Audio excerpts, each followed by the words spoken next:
black I-beams that bring your eyes skyward. Building's home to the American Medical Association and the Langham Hotel, and used in the filming of The Dark Knight as the Wayne Enterprises building. And once you clear the bridge, you're going to see two unique buildings, nicknamed the Chicago Corn Cobs, two of the more photographed buildings on the river. So you'll see them peeking out here in a second. So Marina City, done in 1964 and 67 by Bertrand Goldberg. And Goldberg saw that there are no right angles in nature, so there shouldn't be any in his designs. And that's because Marina City, it's a really unique look. And it's actually a city within a city. When this area was first completed, no one lived in the downtown area, so it had to be built self-contained, its own stores and restaurants. And if you've seen the movie The Hunter, Steve McQueen, they drove a car on the parking level into the river. Only thing between your car and a splashdown is this thin metal wire. So hopefully a really nice to your valet before they park your car. Now once you clear the bridge, you're going to have a really good view of the building.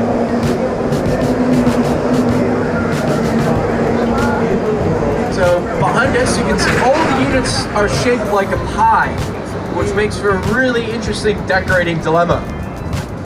Now behind us, one of my favorite views of the skyline. You'll see a lot of skyline views today, but this is one of my favorites. You have so many different styles of buildings, all in this one little spot. Nowhere else in the city will you find such an eclectic mix of architectural styles in such a dense little area. Now, I'll talk about most of those buildings as we head back in that direction. They date from the 1920s up until just recently. Coming up on your right, the red brick building, the Reed Murdoch Center, done in 1914 by George Nimmons. And this is the type of building that would have been fairly common on the river during the late 1800s, early 1900s. And it may look symmetrical, but there are actually more bays of windows on the east side towards the back of the boat than the west side towards the front of the boat. That's because the city expanded the street we're going to be going under, and they basically had to chop off a whole section of the building and then re-seal it to make it structurally sound. And that clock at the top would have been common in buildings from that era because wristwatches were pretty expensive at that time. So it'd be important to have a clock in the downtown section. So if you couldn't afford a wristwatch, you could just look up to the top of the building and oh, there's my time. On your right, greenish blue building done in 2009 by Pickard and Chilton, and it is LEED certified with a gold standard. That means leadership, environmental, energy, and design. Features an extensive green roof that helps mitigate rainwater, and the building is cooled by pumping in water from the Chicago River. Now, if you look at the Great Seal of Chicago, you'll find a Latin phrase that says Urbs in Hirto, which essentially translates to city within a garden. So they have these LEED certified buildings really placing that theme or motto. And on your right, one of the largest limestone buildings in the world. In fact, it was the largest until the Pentagon was completed in Virginia. So Chicago Merchandise Mart, it is 8 miles of corridors, and at one time it even had its own postal zip code. Gives you a sense of how massive this building actually is. And those sculptures of heads out in front are famous merchants. Comedian David Letterman said they look like giant Pez dispensers. If anybody knows where the giant candy's hiding, please let me know. Still looking for it after all these years. Now, once we clear the bridge, you're going to see construction. This is going to be a new 700-foot residential building, so you can see the building's underway right now. And it's going to be the second of 3 buildings completed at Wolf Point. There'll be one in the middle, anywhere from 9 to 1,000 feet. And it was at Wolf Point and the surrounding area called the Junction where the city got its start in the mid-1830s. Few bars, few cabins in this area. It's also where Chicago would receive its name. Chicago is derived from a Potawatomi word, a Native American word called Chicagua, or Chicago, which translates to strong, powerful, smelly onions. Or strong, smelly onion. So Chicago means strong, stinky onions. I always thank people for coming to the strong, stinky onion instead of going to New York, which is called the Big Apple. So, good choice, onion over apple. Now behind us, you have a good view of the Merchandise Mart. Kind of the step away to get a good sense of its size. Gigantic building. Now we're going to be going into Lake Street. It's a double-decker bridge. On the top runs a green and pink line L, short for elevator railroad. Second the most auto and pedestrian traffic, and underneath the bridge runs a blue line subway out to O'Hare Airport. Chicago has one of the oldest public transportation systems in the world to utilize electric trains, started around 1892.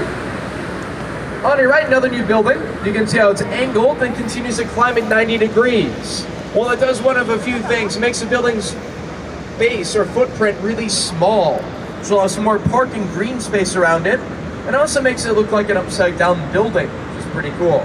So before we go into the next bridge, if you look back, you'll see how it comes to a V or a point, and then gets larger as it gets taller. So you can see from this vantage point how it does really look like an upside down building.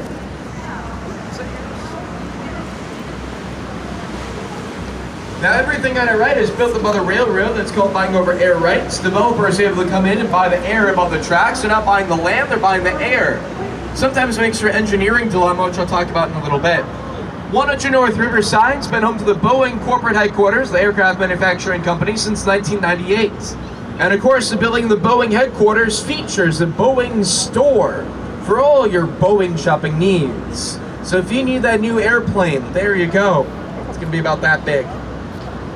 Now the issue of this building is in the southwest corner. They cannot drive pylons into bedrock to support the building.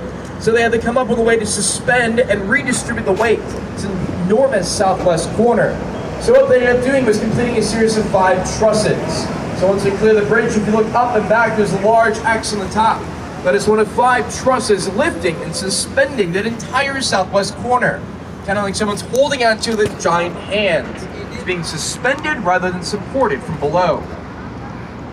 And on your right, 2 North Riverside, down to the 1920s in the Art Deco style. Former home of the Chicago Daily News. Barges used to pull up on the lower level, where a water taxi used to dock, or where a water taxi now docks. You can take your water taxi from Michigan Avenue to LaSalle and Clark, Madison Street, and down to Chinatown.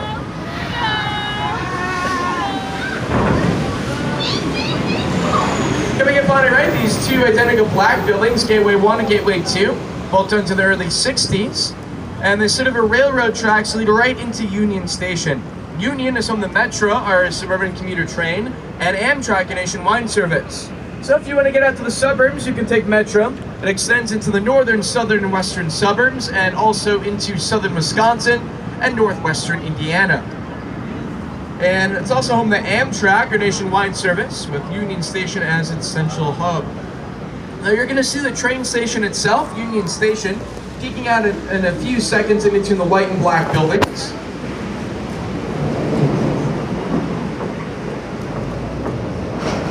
So you'll see it peeking out. It's going to be a beige or limestone building right through this gap in just a few seconds.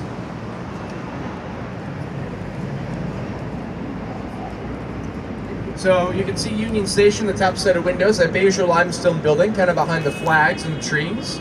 That is Union Station, one of the last remaining grand train stations from the golden age of rail. It's a really good movie in 1989 called The Untouchables. Kevin Costner and Sean Connery. Famous shootout scene took place in the building. The baby carriage is crashing down the stairs. Now we're going to be going under Adams Street, historic start or finish of Route 66, depending on which way you're going. A few blocks to the east or 2,000 miles to the west.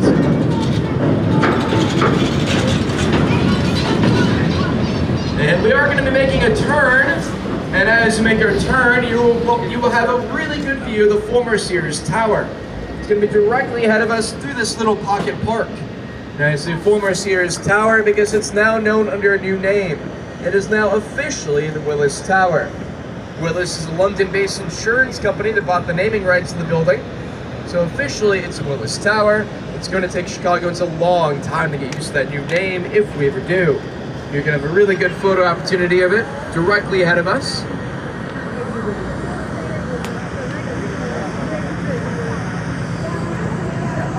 And while you're gazing up there, you can see those 4 glass cubes at the top of the building. Part of the new observation deck experience called The Ledge. You can actually walk into those cubes like you're walking over the city. And you can see people up there right now taking pictures of you while you're taking pictures of them. Now we'll have another view of the building when we're out in the lake. We'll see from a different perspective a little bit later on. But it is the tallest building in Chicago, 110 stories, 1,452 feet.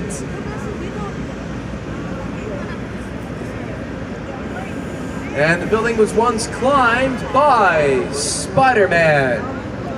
However, once Spider-Man got up to the top, he was quickly arrested for trespassing. They took off his mask and they found out he wasn't Spider-Man after all. But a Frenchman who goes around the world climbing really tall buildings to suction cups. His nickname is Spider-Man Dan. If you'd like to go up to the top of the building, you don't have to go out and buy suction cups. Take the express elevator all the way to the sky deck, and you can see into Indiana, Wisconsin, Illinois, and Michigan on a clear day. Today probably would be the best day to go up there. It's also one of only 2 buildings in the city with an automated window washer, so everything else is still cleaned by hand. Occasionally, architects will make that easier, and that's going to be the case of the building coming up on our right in a few seconds called the Hartford Plaza. Point that out in a few seconds. So coming up on your right, you're going to see a white building, setback windows.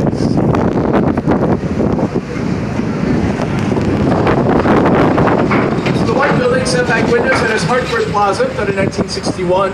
Windows are set back 4.5 feet, so all they have to do is step on the ledges to get the job done. They don't have to drape large machinery down the side. It's also supposed to be more energy efficient because these ledges create shade. So for a building completed in the early 60s, fairly progressive, easier window washing, better energy standards. Now something to keep an eye out for are the Bridge House Towers. Each bridge throughout the city has its own distinct bridge house. They're no longer occupied 24 hours a day, but all the bridges still open up. So keep an eye out for those before and after we go onto the bridges.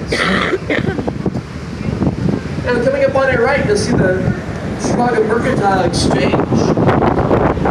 Mercantile Exchange on our right was done in 1987 by Fujikawa and Johnson. Consists of 2 40-story reinforced